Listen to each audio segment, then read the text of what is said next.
Ја величевте како најголема мерка и ретериравте, тоа што е? Тоа е неконзистентна политика. Мислам ќе се согласиме тука.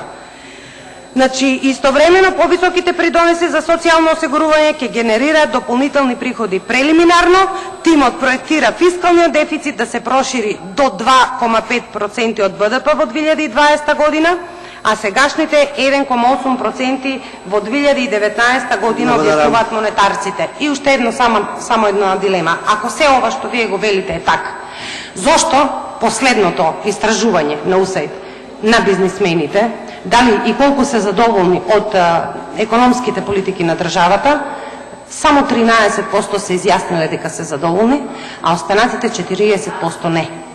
Не можете да влијаете. УСАИД, не наше истражување. Говорам за истражување на УСАИД. Сега последно. Требало да ги видите овие анкети.